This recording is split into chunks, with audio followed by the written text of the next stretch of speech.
हाँ बच्चों, आज हम कक्षा 12 का पहला अध्याय पढ़ेंगे, भारत का वैभवपूर्ण अतीत। इसमें सबसे पहले हम इतिहास के स्रोत के बारे में बात करेंगे। इतिहास के जो स्रोत हैं, मतलब हम इतिहास को किन चीजों से जानते हैं, उन्हें हम दो भागों में बांटते हैं। पहला है साहित्यिक स्रोत, दूसरा है पुरातात्विक व पुरालेखीय स्रोत। साहित्यिक स्रोत है मतलब जिसमें लिखा गया है, जिस हमें लिखित सामग्री प्राप्त हुई है, उसे हम साहित्य कहते हैं।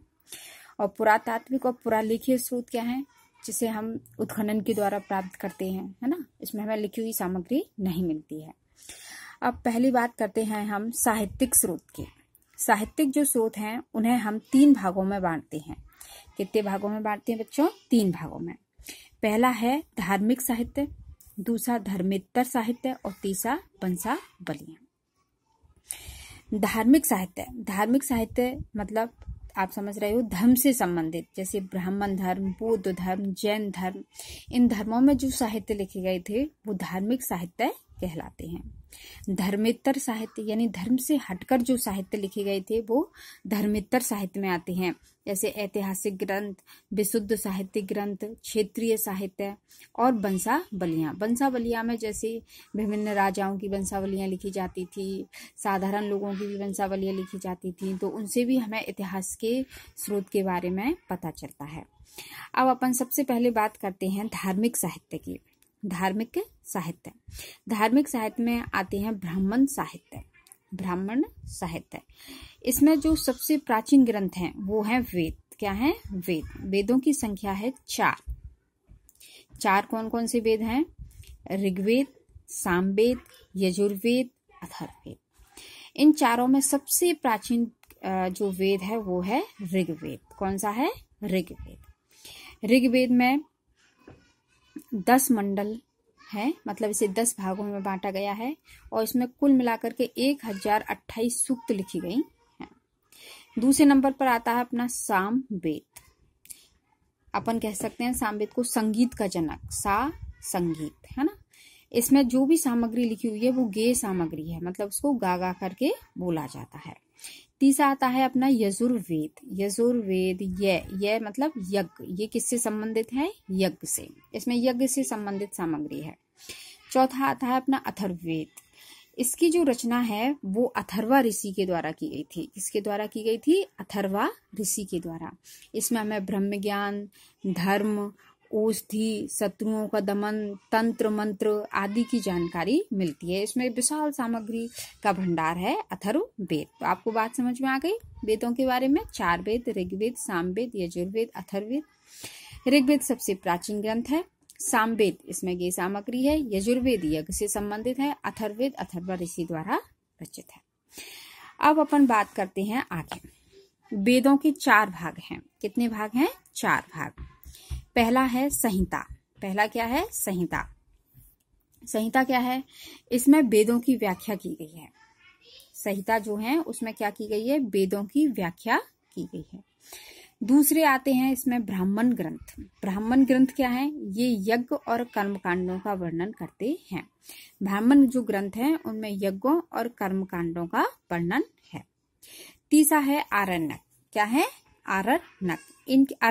आरण्यक का शब्द बना है अरण्य का मतलब होता है वन। इनकी रचना वनों में की गई थी और मतलब एकांत में बैठ करके की गई थी। क्यों? क्योंकि इनके जो विषय थे वो बहुत दार्शनिक थे, गूढ़ विषय थे, तो उनमें एकांत में बैठ करके इनकी रचना की गई थी, इसलिए इनका नाम है आरण्यक। चौथे हैं अपन के उपनिषद। क्या है? उपनिषद जो है इनमें भी गूढ़ विषय और नैतिक आचरणों का वर्णन है। तो वेदों के कितने भाग हुए? 4। कौन कौन से हैं? संहिता, ब्राह्मण ग्रंथ, आरण्यक और उपनिषद। ठीक है। इसके बाद आते हैं वेदांग। क्या है बच्चों? वेदांग। वैदिक साहित्य को समझने हेतु इनकी रचना की गई थी। जो वैदिक साहित्य हैं, ये सब जो अपन ने आगे पढ़े हैं, इनको समझने के लिए वेदांग की रचना की गई थी। वेदांग के 6 भाग हैं। कितने भाग हैं बच्चों? 6। शिक्षा, कल्प, व्याकरण, निरुक्त, छंद और ज्योतिष। ओके बच्चों। उसके बाद हैं उपवेद। उपवेदों की संख्या कितनी है? 4। कितनी है? 4। 4 वेद हैं और 4 ही उपवेद हैं। पहला है आयुर्वेद, ये चिकित्सा से संबंधित है। दूसरा है धनुर्वेद, ये वास्तुकला से संबंधित है। तीसरा है गंधर्व वेद, ये संगीत से संबंधित है। और चौथा है शिल्प वेद, ये सैन्य विज्ञान से संबंधित है। इसके बाद रचना की गई थी स्मृति ग्रंथों की। किसकी की गई थी? स्मृति ग्रंथ। तो आपके में ज्यादा डिटेल में नहीं है, केवल ये है कि मनु स्मृति व याज्ञवल स्मृति इसमें प्रमुख बताई गई हैं। और मनु स्मृति जो है वो सबसे प्राचीन स्मृति है। महाकाव्य, अपने इतिहास में 2 महाकाव्य हैं, एक तो है रामायण और दूसरा है महाभारत। आप सब जानते हैं रामायण और महाभारत के बारे में। ये समाज, धर्म और राजनीति से संबंधित हैं। हाँ, अब बात करते हैं अपन पुराण। किसकी बात करेंगे? पुराण। तो देखिए बच्चों, पुराणों की संख्या है 18। कितने पुराण हैं? 18। इसमें मेन पुराण कौन कौन से हैं? मार्कंडेय पुराण, ब्राह्मण पुराण, वायु पुराण, विष्णु पुराण, भागवत पुराण, मत्स्य प्रमुख हैं। और इसमें सबसे प्राचीन जो पुराण है वो मत्स्य पुराण है, सबसे प्राचीन। जो पुराण है इनमें 5 प्रमुख विषय हैं। कितने विषय हैं प्रमुख? 5 विषय हैं।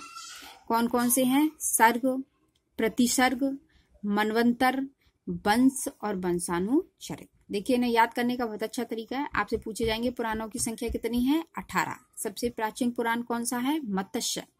और इनके कितने विषय हैं? 5 विषय हैं। देखिए, सर्ग, ठीक है, सर्ग का प्रतिसर्ग, और बीच में आपको मनवंतर याद करना है, फिर वंश और वंशानुचरित। अब अपन ब्राह्मण साहित्य में यही है। उसके बाद अपन दूसरा साहित्य, दूसरा धर्म जो है बौद्ध धर्म, उससे संबंधित साहित्य लेते हैं बौद्ध साहित्य। क्या लेते हैं बेटा? बौद्ध साहित्य।